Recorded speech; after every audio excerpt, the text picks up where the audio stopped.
हर हर महादेव दोस्तों। आप सभी लोग जानते हैं कि 6 मार्च 2025 और विशेष महत्व होता है। पूज्य गुरु जी ने कहा है कि अगर कभी भी मौका लग जाए और फाल्गुन माह की गुरुवार के दिन आप लोगों को एक चुटकी हल्दी का उपाय तो अवश्य ही करना चाहिए। इन दोनों का संयोग बहुत ही कम आता है। इसी के साथ में गुरुजी ने अपनी शिव पुराण कथा में बताया है कि इस दिन आपको एक छुटकी हल्दी का उपाय तो आपको अवश्य ही करना चाहिए, क्योंकि ऐसा दिन पूरे साल में सिर्फ एक ही बार आता है। और दोस्तों, आप सभी लोग जानते हो कि गुरुवार का अगर सबसे बड़ा कोई उपाय है तो वह एक छुटकी हल्दी वाला उपाय है। तो दोस्तों, इस गुरुवार रोहिणी व्रत के दिन आप लोगों को इस एक छुटकी हल्दी वाला उपाय को जरूर करना है। बहुत सारे लोग होंगे जिन लोगों ने इस उपाय को न किया हो, मतलब पूरा साल निकल गया, उन्होंने किसी भी दिन इस एक चुटकी हल्दी वाला उपाय को न किया हो। पर दोस्तों, आपके पास से का आखिरी मौका बचा हुआ है, जो कि 6 मार्च के बिना है। तो इस दिन आप लोगों को इस वाले उपाय को जरूर कर लेना है, भले ही आपने पूरे भर इस उपाय को न किया हो। पर अगर आपने इस फाल्गुन माह के गुरुवार रोहिणी व्रत के दिन अगर इस वाले उपाय को कर लिया, तो आपको इस उपाय को करने का फल मिलेगा जिसकी आपने कभी कल्पना भी नहीं करनी होगी। इसीलिए आप लोग इस वाले उपाय को एक बार जरूर कर लेना है, ताकि आप लोगों के हाथ से यह मौका न जा सके और आपको इस उपाय को करने का फल मिल सके। दोस्तों, यह उपाय पंडित जी ने अपनी अब भी की ही श्री शिव महापुराण की कथा में बताया है, जिस उपाय को आज हम आपको बहुत अच्छे से समझाने वाले हैं। इस वीडियो को देखने के बाद इस उपाय को समझने के लिए आपको कोई और वीडियो को देखने की जरूरत नहीं पड़ेगी। तो भक्तों, आज का यह वीडियो बहुत ही ज्ञानवर्धक वीडियो साबित होने वाला है, तो आप अपने फायदे के लिए इस वीडियो को अंत तक जरूर देख कर जाइएगा। यदि आज आपने इस वीडियो को बीच बीच में से देखा, काट काट कर देखा, तो आने वाले समय में आपको कभी सफलता हासिल नहीं होगी। वीडियो को ध्यान से देखना। तो चलिए दोस्तों, उपाय को शुरू करते हैं। देखिए, यह इस फाल्गुन माह के गुरुवार के दिन यह इतना खास होता है, इतना महत्वपूर्ण होता है। देखा गया है कभी कभी बड़े बड़े पूजा पाठ अनुष्ठान से जो मनोकामना पूर्ण नहीं होते, वह फाल्गुन माह के गुरु रोहिणी व्रत के दिन एक छोटे से उपाय करने से ही आपकी मनोकामना पूर्ण हो जाती है। और बहुत सारे लोगों ने इस उपाय को किया भी है और उनको इस उपाय को करने का फल भी जरूर मिला है। अगर आप लोग भी इस उपाय को करना चाहते हैं, तो आप इस उपाय को पहले अच्छे से समझ लेना, सुन लेना, उसके बाद करना। आपको इस उपाय का फल जरूर मिलेगा। और इस उपाय को कर लेने से आपके घर में चाहे किसी भी प्रकार की दुख और समस्या क्यों ना चल रही हो, आपको उसका कारण भी नहीं पता है कि भाई यह समस्या किस कारण से चल रही है, उसका कुछ भी कारण हो सकता है, जैसे से पितृदोष हो सकता है या किसी भी तरह का मंगल दोष भी हो सकता है। तो इस दिन आप लोगों को यह वाला उपाय कर लेना है। यह एक ऐसा उपाय है जिस उपाय को अगर किसी विशेष दिन पर किया जाए, तो भाई उस विशेष दिन का जो है वह तो हमें मिलता ही मिलता है, पर हमने उस दिन पर इस उपाय को किया है तो हमें उससे भी बड़ा फल मिलता है, और फल बहुत जल्दी मिलता है, क्योंकि आप इस उपाय को बहुत ही बड़े और विशेष दिन पर कर रहे हो। तो चलिए अब उपाय के बारे में बात करते हैं, लेकिन उससे पहले आप लोगों को यह जानना आवश्यक है कि आखिर यह उपाय के समय करना है, किसको करना है और कैसे करना है। रोहिणी व्रत के दिन किए जाने वाले 5 से 6 रामबाण उपाय भी बताऊंगा, और आपको इस दिन किन किन बातों का ध्यान रखना है, और इसी के साथ इस बार महाशिवरात्रि पर आपको कौन से 7 काम करने से बचना चाहिए, यह सारी जानकारी मैं आपको इस वीडियो में बताऊंगा। इस वीडियो को देखने के बाद आपको कोई और वीडियो देखने की जरूरत नहीं पड़ेगी। लेकिन भक्तों, उससे पहले हम आपसे हाथ जोड़कर रिक्वेस्ट करते हैं कि इस वीडियो को लाइक करके चैनल को सब्सक्राइब कर लें और कमेंट बॉक्स में हर हर महादेव का नाम जरूर लिखते। तो चलिए भक्तों, अब हम इस वीडियो पर ज्यादा समय बर्बाद ना करते हुए आगे बढ़ते। महाशिवरात्रि का पर्व हर भक्त के लिए अत्यंत महत्वपूर्ण है। इस दिन भगवान भोलेनाथ की विशेष पूजा अर्चना होती है, ताकि हम अपने जीवन के कष्टों से मुक्त हो सकें और भगवान शिव की कृपा प्राप्त कर सकें। लेकिन क्या आप जानते हैं कि कुछ चीजें ऐसी हैं जो भगवान शिव को चढ़ाने से बचना चाहिए? अगर आप रोहिणी व्रत पर इन चीजों का ध्यान रखेंगे, तो न सिर्फ भगवान भोलेनाथ प्रसन्न होंगे, बल्कि आपका व्रत भी सफल होगा। तो आइए जानते हैं उन चीजों के बारे में। तो दोस्तों, इस एक चुटकी हल्दी वाला उपाय को हमें इस गुरुवार रोहिणी व्रत के दिन कैसे करना है, किसको करना है, किस समय करना है और कहां पर करना है, ये सारे सवालों के जवाब आपको इस वीडियो में मिल जाएंगे। और जो यह वीडियो देखेगा भाई, उसको एक चुटकी हल्दी वाला उपाय जरूर करना चाहिए, क्योंकि इस दिन एक चुटकी हल्दी का भी बहुत ही बड़ा और विशेष महत्व होता है। और जब बात आ जाए हल्दी की, तो यह सोने पर सुहागा वाली बात हो जाती है और यह एक बहुत ही बड़ा उपाय हो जाता है इस रोहिणी व्रत का। तो आप दोस्तों, इस एक चुटकी हल्दी वाला उपाय को आखिर करना किसको है, सबसे पहले हम लोग वह बात जान लेते हैं। तो देखो, घर की जो बड़ी माताएं बहनें होती हैं, उन माताओं बहनों में से कोई भी एक बड़ी माता बहन इस वाले उपाय को कर सकती है। और दोस्तों, अगर आप चाहे तो अपने घर में से सभी सदस्यों को भी इस उपाय को करवा सकते हैं। अगर किसी व्यक्ति की खुद की कोई मनोकामना है, खुद की कोई दुख और परेशानी है जो कि वह अपने लिए ही करना चाहता है, इस वाले उपाय को तो वह खुद अपने लिए भी कर सकता है। बाकी अगर कोई घर में से ऐसा है जो कि अपने पूरे घर परिवार की सुख और शांति के लिए यह वाला उपाय करना चाहता है, तो भाई वह भी कर सकता है। उसमें भी कोई दिक्कत वाली बात नहीं है। कहने का मतलब यह है कि इस उपाय को हर एक सदस्य भी कर सकता है और पूरे घर परिवार के सदस्य के लिए घर की बड़ी माताओं बहनों में से कोई एक माता बहन भी कर सकती है। माताएं बहनें अगर घर में उपस्थित न हो या वह यह वाला उपाय न कर पा रही हो, तो फिर घर का कोई बड़ा सदस्य भी इस एक चुटकी हल्दी वाला उपाय को कर सकता है, चाहे फिर वह पुरुष ही क्यों ना हो। उसमें कोई भी दिक्कत वाली बात नहीं है। अब दोस्तों, जो अगला प्रश्न निकल कर आता है वह यह आता है इस उपाय को लेकर कि आखिर इस उपाय को हमें किस समय करना है, सुबह के समय करना है कि शाम के समय करना है। तो देखो, इस वाले उपाय को आप लोग सुबह के समय भी कर सकते हो और शाम के समय प्रदोष काल में भी कर सकते। अब अगर आप पूछो कि भाई सबसे उत्तम समय कौन सा रहेगा इसे एक चुटकी हल्दी वाला उपाय को करने का, तो हम आपसे बस यही कहेंगे कि इस उपाय को आप सुबह के समय करेंगे तो ज्यादा बेहतर होगा। बाकी अगर प्रदोष काल शाम के समय भी करेंगे तो भी अच्छा होगा, उसमें कोई भी दिक्कत वाली बात नहीं है। तो आप दोस्तों, जो अगली सबसे बड़ी और महत्वपूर्ण बात आती है वह यह आती है कि सुबह अगर हम उपाय को करेंगे तो हमें कितने बजे से लेकर कितने बजे तक के बीच में करना है, और शाम के समय प्रदोष काल में करें तो हमें कितने बजे से लेकर कितने बजे के बीच में करना है। तो देखो, सुबह जितनी जल्दी हो सके आप उपाय को करने की कोशिश करना। बाकी अगर किसी कारणवश लेट भी हो जाओ, थोड़ी देर भी हो जाए, तो 1 या 11 बजे तक भी आप उपाय कर लेना, पर 12 बजे से ज्यादा देरी ना हो। ठीक है, इस बात का ध्यान रखना।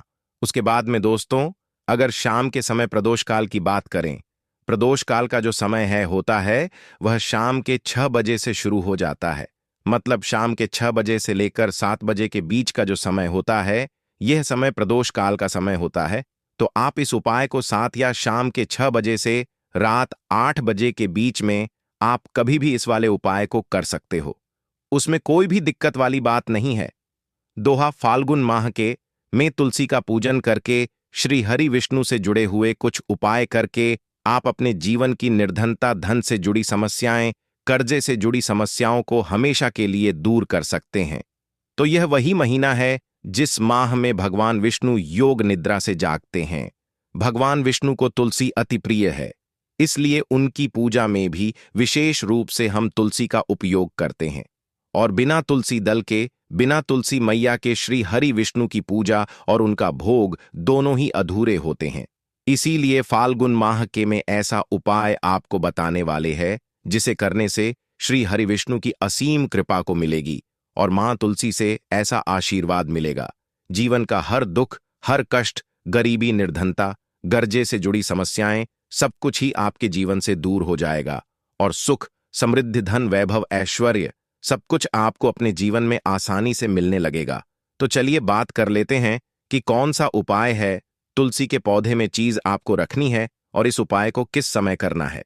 देखिए, सबसे पहले तो आपको बता दें कि अगर आपके घर में तुलसी का पौधा नहीं है तो फाल्गुन माह के में एक तुलसी का पौधा अपने घर में लाकर जरूर लगाएं, क्योंकि फाल्गुन माह में जो लोग अपने घर में तुलसी का पौधा लाकर लगाते हैं मां तुलसी पूजन करते हैं, कभी भी माँ तुलसी उनके घर में निर्धनता नहीं रुकने देती है। हमेशा उनके घर में धन की वृद्धि होती है, धन की वर्षा होती है। तो जरूर से तुलसी का पौधा आप फाल्गुन माह के में अपने घर जरूर लेकर आए और अच्छे से आपको माँ तुलसी का पूजन करना है। माँ तुलसी के पौधे की देखभाल करनी है।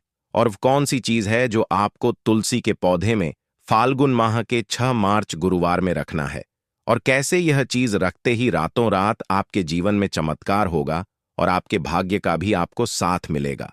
तो ही सबसे पहले उपाय की जो कि बार वाले दिन आपको विशेष कर करना है, और इस उपाय को करने से आपकी कोई भी ऐसी इच्छा, कोई भी वेश जो अभी तक अधूरी है, पूरी नहीं हो रही है, तो आपकी बड़ी से बड़ी बेस और मनोकामना भी पूरी हो जाती है जब आप गुरु वाले दिन इस पहले उपाय को कर लेते हैं। देखिए, अगर इस दिन हम भगवान विष्णु लो और माता तुलसी के समक्ष कोई भी उपाय करते हैं तो उसका फल हमें जरूर मिलता है। तो देखिए, आप सभी जानते हैं कि श्री हरि विष्णु और कृष्ण जी जो है उन्हें तुलसी दल सबसे प्रिय है। बिना तुलसी माता के श्री हरि विष्णु जी अधूरे हैं और बिना तुलसी के पत्तों के श्री हरि विष्णु का भोग अधूरा है। और आप सभी लोग जानते हो कि माता लक्ष्मी का निवास स्थान वही होता है जहां भगवान विष्णु वास करते हैं। इसीलिए श्री हरि विष्णु को प्रसन्न करके आप अपनी मनोकामना को पूरा कर सकते हैं, क्योंकि श्री हरि विष्णु अगर प्रसन्न हो गए तो आपकी कोई भी विश्व और इच्छा मनोकामना अधूरी नहीं रहेंगी। तो आपको तुलसी के 5 पत्ते लेने हैं। अब यह 5 तुलसी के पत्ते जो आपने लिए हैं, यह 5 तुलसी के पत्ते आपको श्री हरि विष्णु को अर्पित करने हैं अपने घर के मंदिर में ही। ठीक है, ऐसा आपको करना है। आपके घर में श्री हरि विष्णु की कोई मूर्ति है, या श्री कृष्ण की मूर्ति है, या लड्डू गोपाल है, प्रतिमा है, वहां पर यह 5 तुलसी के पत्ते आप रखें और साथ ही साथ एक देसी घी का दीपक गोल बाती का आपको लगाना है और ओम नमो भगवते वासुदेवाय नमः इस मंत्र पत्रकार आपको 11 बार जप करना है। देखो मंत्र कौन सा है, ओम नमो भगवते वासुदेवाय नमः। और फिर श्री हरि विष्णु से अपनी अपनी इच्छा, अपनी मनोकामना कह देना है। और फिर देखना आपकी विश और इच्छा, जो भी आपकी मनोकामना है, जो भी अपने जीवन में आपको चाहिए। अगर निस घंटा बहुत है, आप अपने घर से गरीबी को दूर करना चाहते हैं, या फिर धन आपका बढ़ता नहीं है, आप चाहते हैं कि आपका धन बढ़े, या फिर आपके घर में ऊन खर्च बहुत होती है, पैसा आपके पास नहीं रुकता है, आप चाहते हैं कि पैसा आपके पास रुके, या फिर घर में कोई व्यक्ति ऐसा है जो बहुत बीमार रहता है, या फिर किसी का विवाह नहीं हो पा रहा है, तो जो भी आपकी इच्छा है, जो भी आपके बीच है, बस एक बार श्री हरि विष्णु से कह देना, क्योंकि बार भी इस दिन है, साथ ही 7 साल का सबसे बड़ा महीना है। यह दिन इतना उत्तम है कि जो भी आप श्री हरि विष्णु जी से मांग लेंगे, जो उनसे कह देंगे, वह आपकी बेस, आपकी मनोकामना को बहुत जल्दी पूरा कर देंगे। तो यह पहला उपाय है। तो चलिए बढ़ते हैं अगले उपाय की ओर। देखो, यदि आपके जीवन में आर्थिक संकट बहुत अधिक हो रहे हैं, धन की समस्या लगातार जीवन में बनी हुई है, एक एक रुपयों को प्राप्त करने के लिए आपको बहुत अधिक मेहनत कर रहे हैं, तो आज रात्रि में सोने से पहले आपको यह एक चमत्कारी दीपक का उपाय अवश्य करना है। या फिर यदि आपका जो व्यापार है, बिजनेस है, दुकान है, वह अच्छे से नहीं चल पा रही है, तो आज रात्रि में इस विशेष दीपक का उपाय आपको अवश्य करना चाहिए। देखो दोस्तों, दीपक हमारे घर में सभी नकारात्मक शक्ति को बाहर करता है। यह उपाय आपको साल में केवल एक बार करने का ही मौका मिलता है। देखिए, इस उपाय के लिए आपको तुलसी जी की जो सूखी लकड़ी होती है उसे ले लेना है। देखिए दोस्तों, यदि आपके पास पुरानी तुलसी जी की लकड़ी है तो उसे आप ले सकते हैं, और यदि आपके घर में तुलसी जी जो लकड़ी है वह सूखी हुई है तो उसकी लकड़ी आप तोड़ करके इस्तेमाल कर सकते हैं। लेकिन आपको ध्यान रखना है कि सूर्यास्त से पहले पहले ही आपको यह जो तुलसी जी की लकड़ी है इससे शहीद तोड़ लेना है। तो इस उपाय के लिए आपको सबसे पहले तो एक मिट्टी का दीपक लेना होगा। चाहे तो आटे का दीपक भी ले सके, क्योंकि आटे का दीपक सभी दीपक में सर्वोत्तम माना गया है। इस दीपक के अंदर आपको शुद्ध घी का प्रयोग करना होगा, और इससे दीपक के अंदर अपने जो तुलसी जी लकड़ी ली है उसे भी रख देना है। लेकिन यह जो तुलसी जी की लकड़ी है, इसमें आपको चारों तरफ अच्छे से घी लगा लेना है। देखिए, गुरु जी ने बताया है कि जो तुलसी जी की लकड़ी है, यदि आप उपाय करते हैं और बहुत ही शीघ्रता से जल जाती है, तो इसके लिए आपको एक कार्य करना है। आपको थोड़ी सी रुई ले लेनी है और उस रुई को आपने जो तुलसी जी की लकड़ी ली है उस पर अच्छे से चारों तरफ लपेट देनी है। तुलसी जी की लकड़ी के ऊपर रोई लपेटने के बाद इसे आपको पूरा घर के अंदर डुबो लेना है। अब इसे आपको बाती के रूप में प्रयोग करना है। अब दोस्तों, इस दीपक को आपको प्रज्वलित कहाँ करना है? तो इस दीपक को आपको या तो भगवान विष्णु के सामने प्रज्वलित करना होगा, या फिर आपको भगवान श्री राम के सामने प्रज्वलित करना होगा, या फिर भगवान कृष्ण के सामने, यानी कि भगवान विष्णु के जो भी अवतार हैं उनके सामने आप यह दीपक प्रज्वलित कर सकते हैं। या फिर आप इससे दीपक को माता तुलसी जी के सामने भी प्रज्वलित कर सकते हैं। पूज्य गुरु जी ने बताया है कि जो भी व्यक्ति इस प्रकार से तुलसी जी की डंडी से यह दीप दान कर देता है उसके जीवन में कभी भी धन की समस्या नहीं होती है। इसीलिए आपको यह पूरे साल में केवल एक बार ही मौका मिलता है। इस उपाय को करके देखना, आपकी सभी इच्छाएं जरूर पूर्ण होंगी। ये जो को उपाय है रात्रि में सोने से पहले करना है। बात करते हैं अब अगले उपाय की बात करते हैं। अगले उपाय की अब बताते हैं। तुलसी के गमले में आपको वह कौन सी चीज डालनी है जिस उपाय को करने से आप अपने जीवन में धन बन जाएंगे। इतना धन आपको मिलेगा कि कभी भी आपके धन में कमी नहीं आई, कभी भी आपका धन बर्बाद नहीं होगा। आपके पैसे की बर्बादी बिल्कुल आपके जीवन से रुक जाएगी। और जो लोग कहते हैं कि घर में पैसा तो आता है, पैसा रुकता नहीं है और पैसा बढ़ता नहीं है, वृद्धि नहीं हो रही है, उन्हें भी विशेष यह दूसरा उपाय शुक्रवार वाले दिन जरूर करना चाहिए। तो देखिए, पहले ही आपको बता दिया कि श्री हरि विष्णु की पूजा और उनका भोग, श्री मतलब तुलसी मैया के बिना अधूरा है ना? और तुलसी मैया जो है वह श्री हरि विष्णु के बिना अधूरी है। तो देखिए, जब भी आप तुलसी का कोई उपाय करेंगे तो सीधे सीधे आप श्री हरि विष्णु और श्री कृष्ण जी को प्रसन्न कर लेते हैं। अब व्यक्ति को, यानी जो भी व्यक्ति है, किस व्यक्ति को कितना धन देना है ये श्री हरि विष्णु के हाथ में होता है। धन देने का काम मां लक्ष्मी करती है, जो कि मां तुलसी का ही एक रूप है।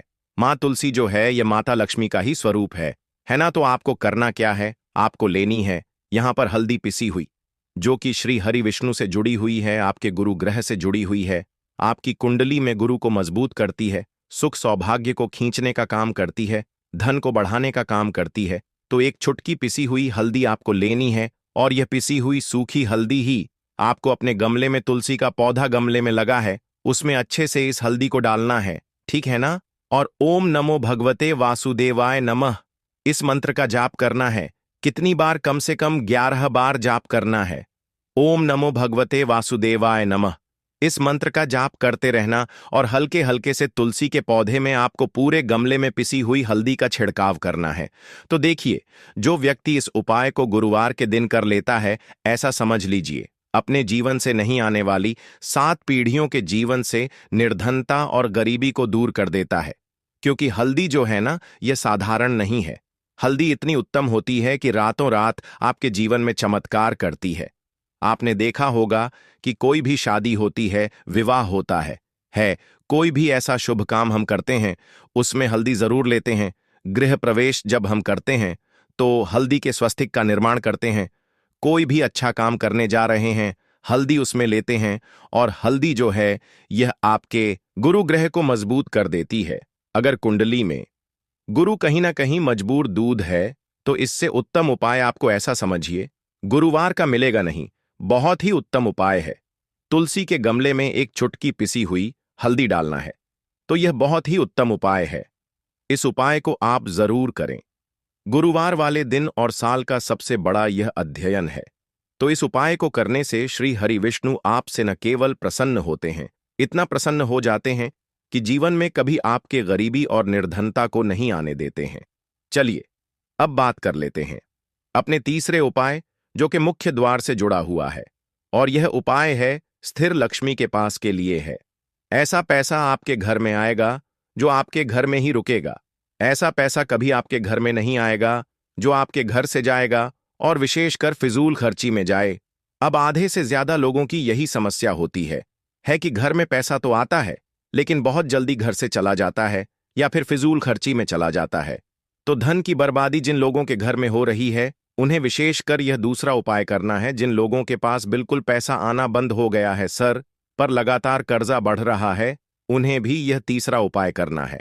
तो देखिए, आपको फिर से क्या लेना है, हल्दी लेनी है, पीसी हुई, जो कि श्री हरि विष्णु से ही जुड़ी हुई है ना। पिसी हुई हल्दी लेनी है और थोड़ा सा पानी डालकर उसका गाढ़ा गाढ़ा आपको पेस्ट बना लेना है। अब इसी हल्दी से आपको अपने घर में स्वस्तिक बनाने हैं। कितने स्वस्तिक? एक स्वस्तिक आपको बनाना है अपनी तिजोरी पर, जिसमें आप पैसा रखते हैं। चाहे तो आप संदूक में रखते हैं, अलमारी में रखते हैं, जिस चीज में भी पैसा रखते हैं, बस वहां पर हल्दी से स्वस्तिक बनाना है। दूसरा स्वस्तिक आपको कहाँ बनाना है? अपने घर के मंदिर में, है ना। और 2 स्वस्तिक आपको बनाने हैं अपने घर के मुख्य द्वार पर बाहर की तरफ। हल्दी से 4 स्वास्तिक आपको बनाने हैं। 2 स्वास्तिक मुख्य द्वार पर बाहर की तरफ, एक तिजोरी पर है ना, और एक अपने घर के मंदिर में। बस यह उपाय आपने गुरुवार वाले दिन कर लिया तो देखिए, जो धन की तिजोरी है उसमें पैसा भरा रहेगा। कभी भी धन की तिजोरी धन से खाली नहीं होगी, क्योंकि जहां पर हल्दी का स्वस्तिक होता है वहां कभी धन की कमी नहीं होती है। हमेशा वहां पर धन की देवी माता लक्ष्मी वास करती है, क्योंकि हल्दी की से जुड़ी हुई है श्री हरि विष्णु से। और मां लक्ष्मी कहाँ होती है? जहां श्री हरि विष्णु वास करते हैं। अगर आपको हमारी ये वीडियो पसंद आए तो वीडियो को एक लाइक जरूर करें